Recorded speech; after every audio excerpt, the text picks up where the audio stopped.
Morning, campers. Well, straight in my heart.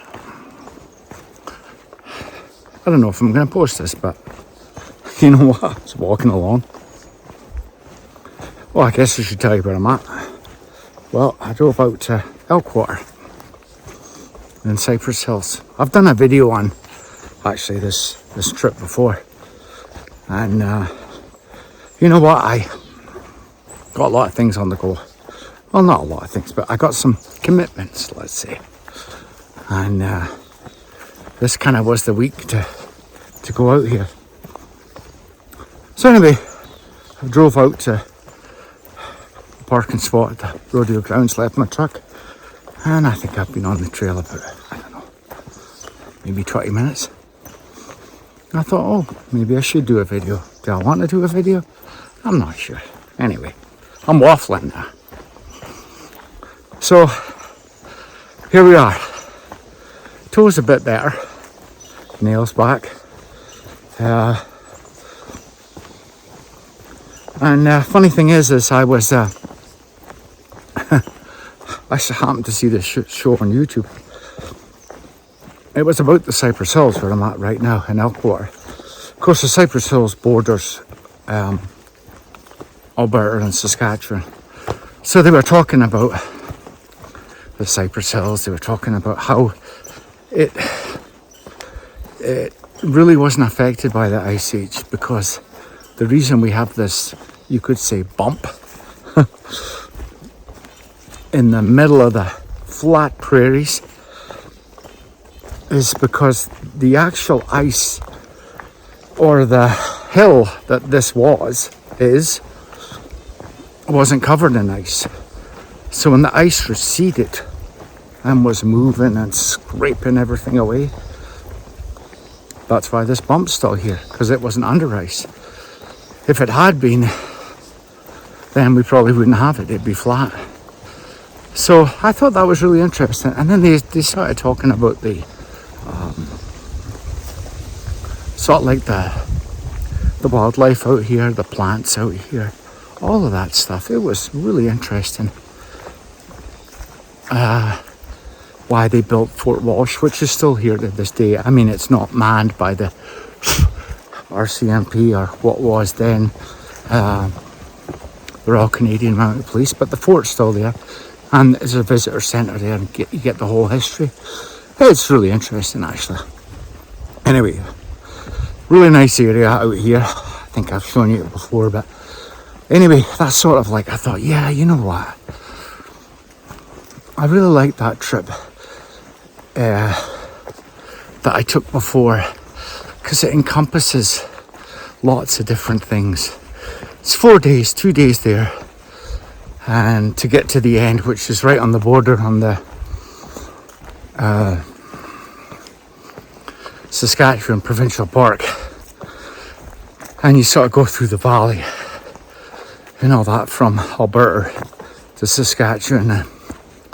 It's like, well, for me, it's like a mini CDT, because it encompasses all the things I remember on the CDT. So like right now we're going through wooded trails, and then, you know, we'll go through valleys.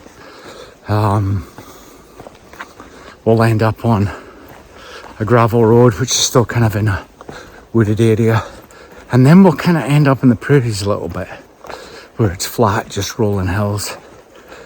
And you know, and it's pretty hot, and it kind of reminds me of the basin and stuff.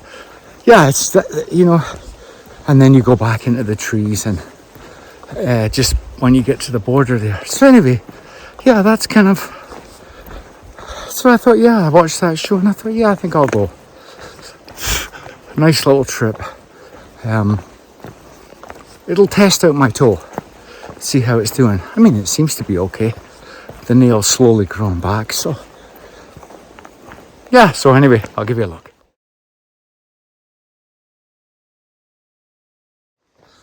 So here we are.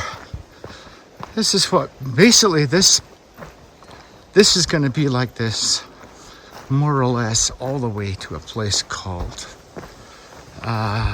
Reser Lake. And well maintained, got to say. I heard the chainsaws going when I got to the rodeo grounds.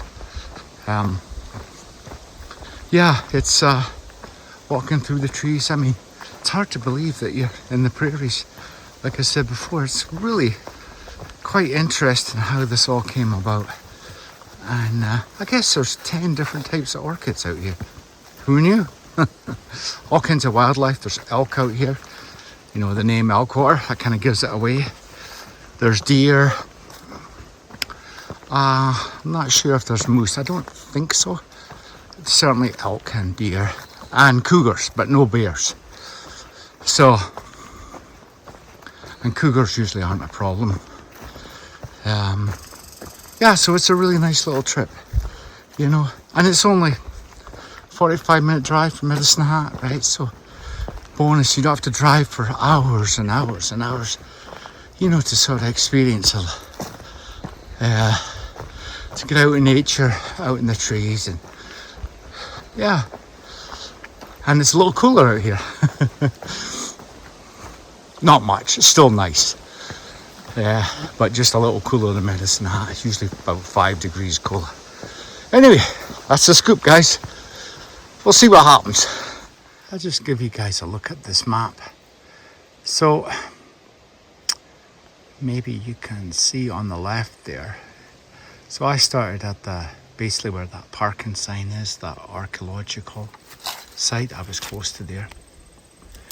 And then I'm actually heading to, I went on the rodeo loop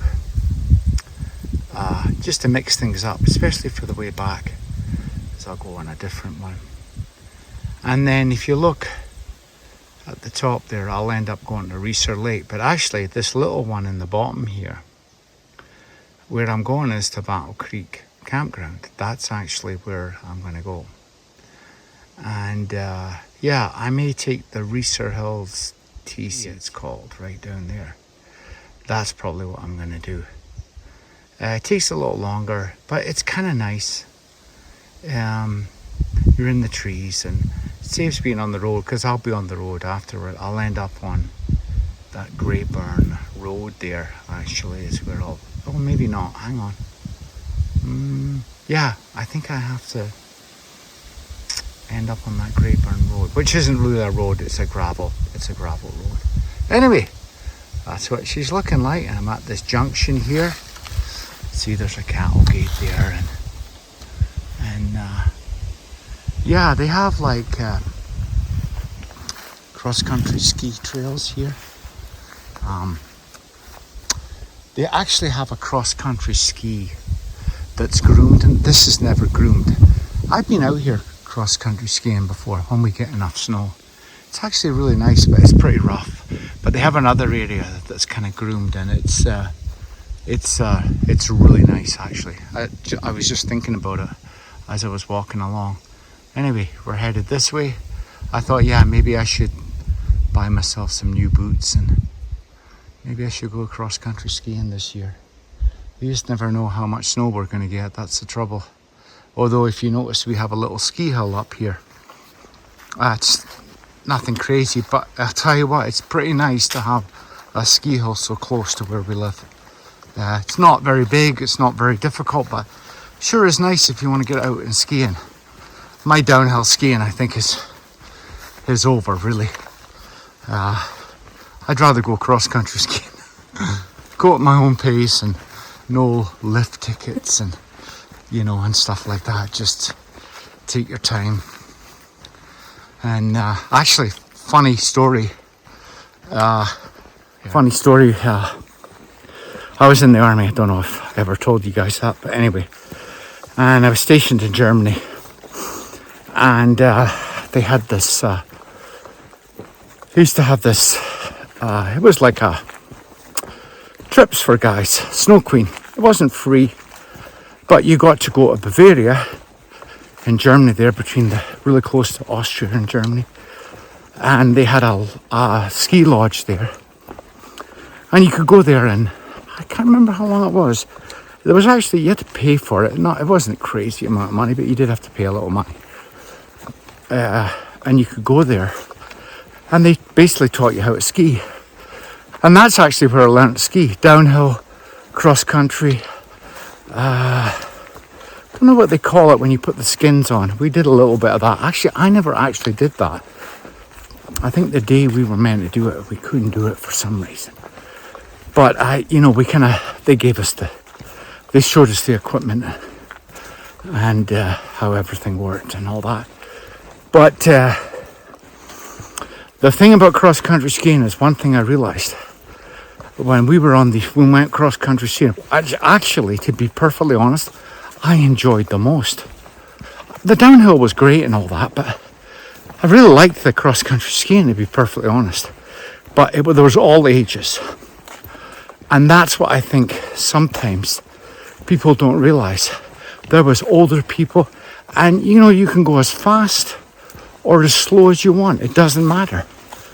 If you take routes that are, say, not hilly, just more or less maybe flat or undulating, you could say. Yeah, you can do it any age. Good exercise gets you out, Yeah, so anyway, that's how I learned to cross country ski and downhill ski, was through when I went on Snow Queen for, I don't know if it was 10 days or I can't remember. Anyway, really enjoyed it. It was really, really good. You could tell all the soldiers, they're all wearing the same gear because of course we didn't have anything, so we got issued it. So everybody's in the same stuff, same skis, But it was fun, really fun. Really glad I did it. Anyway, talk to you later. Give you guys a quick shot. This is Cypress Coulee. Can't use motors, but you can use canoes and paddle boats, kayaks. And then that's the dam. It's like a reservoir. That little hut there, from what I understand, you can rent that. People rent it in the winter and use it. Basically bring your own sleeping bag, and stuff like that. They have some facilities there. There's a lot of trees there. But this is the trail. It's nice though. A lot of people here, quite a lot of people here actually. And then I'm heading up and into the trees over here. Yeah. Oh, this is kind of a nice shot. See the hawk? I don't know if you guys can see it. There's a hawk up there. Looking for something. Yeah. Nice. When you think about it, it's really quite amazing to go from that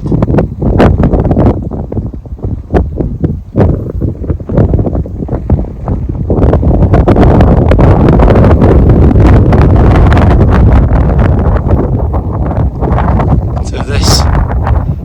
And then on the other side of that, it's back to that. It's just this hump right in the middle of the prairie. We're so lucky to have this. So you guys can see that coyote right there. Just right behind the bush. There he is. There he goes. He's looking. Yeah, I'm still here.